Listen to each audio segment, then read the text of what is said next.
at the end of World War I, they had the Versailles Treaty, and that's what a major war looks like that we just saw.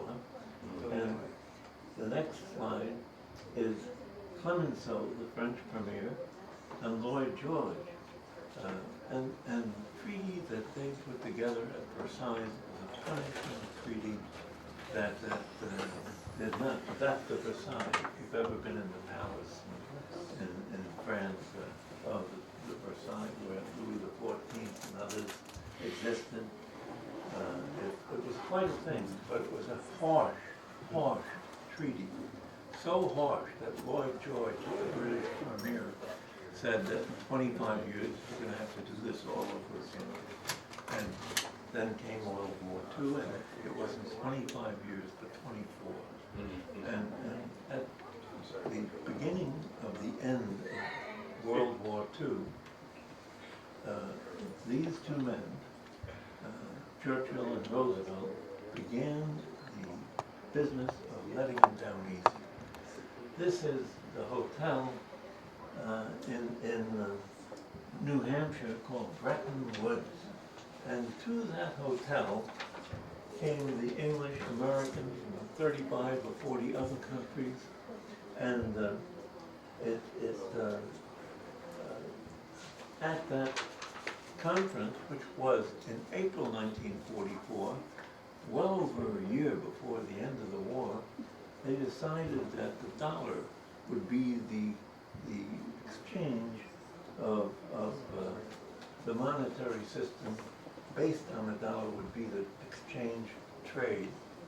They also created the IMF, the International Monetary Fund, to help countries that were out of money or some kind of fiscal difficulties.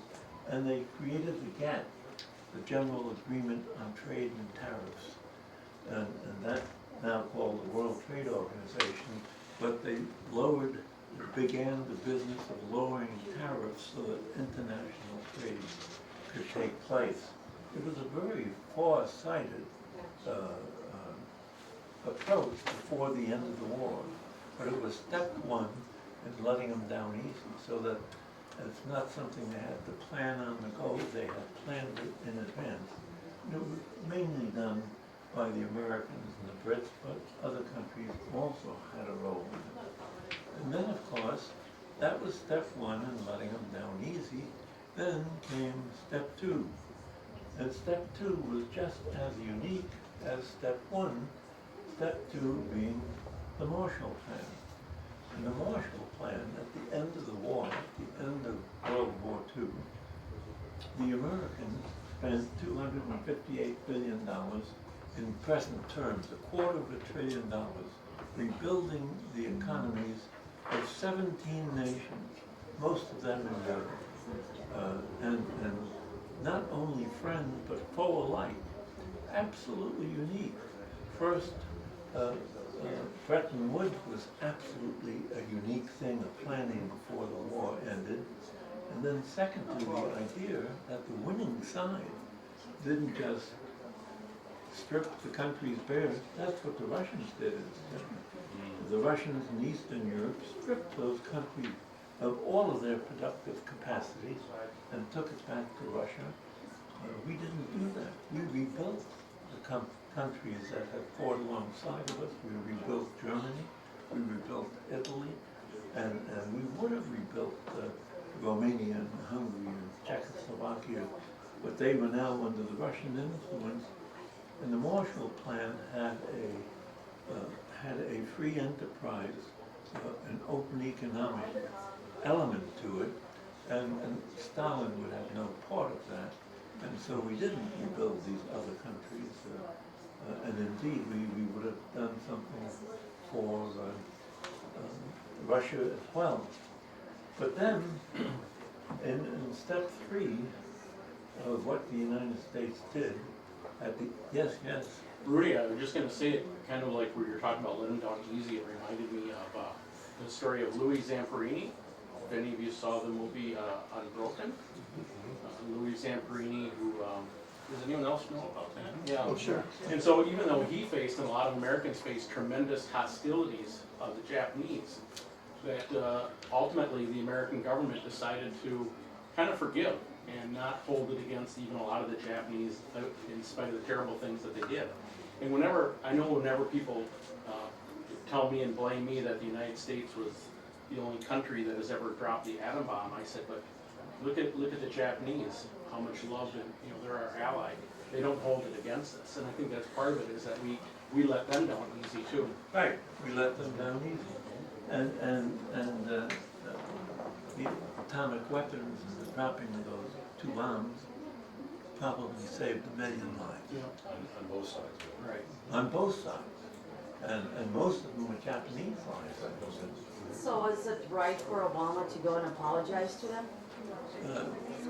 We'll get to the Obama foreign policy here in a moment, but the United States has had, in this whole period of since the Second World War, a very robust foreign policy until Obama came along. And apologizing was not part of the robustness. I would say that. But in any case, then there was step number 3. First, they set up the economic stuff, and then we rebuilt, particularly Europe and Japan. And then we did something that the U.S., having done all that, then did the least mentioned, the least recognized, the least appreciated, the most expensive, and another extraordinary, unique act that had never been done before. And it's the most significant of all of magnificent America's contributions in the post-World War II era, that of providing the free world with a defense umbrella, so that the countries of Europe, where most of the major wars took place, the countries of Europe didn't have to build arms and build armies against one another, or navies. We provided a defense umbrella, and we kept our troops there. When I went to the Senate in 1978, we had 300,000 troops in Europe and 150,000 troops in the Far East, almost 500,000 men. And wherever there were American boots on the ground, there was more freedom, better economics, and a better world for the people who lived there. And we created that defense umbrella and built the economies not only of our friends but our enemies as well. And under that defense umbrella, old enemies would become friends, particularly the French and the Germans, to a point now where the idea that the French and the Germans are going to go to war with one another, nobody would believe it would happen, including me. I don't think that there's going to be another war in Europe of the type. And they didn't build on. You hear Trump talking about the fact that they should build their armies and so forth and provide for their own defense. The fact that we have kept the peace has been costly, to be sure, but if there had been another war, it would have been much more costly. And it is one of the really extraordinary things that magnificent America has done. So, there was a book that's of interest. Michael Mandelbaum wrote a book, The Case for Goliath, the United States being Goliath. And he maintains that the United States has successfully acted as the world's government since World War II. He says on page 163, without the American role in providing a secure political framework for trade and investment, i.e.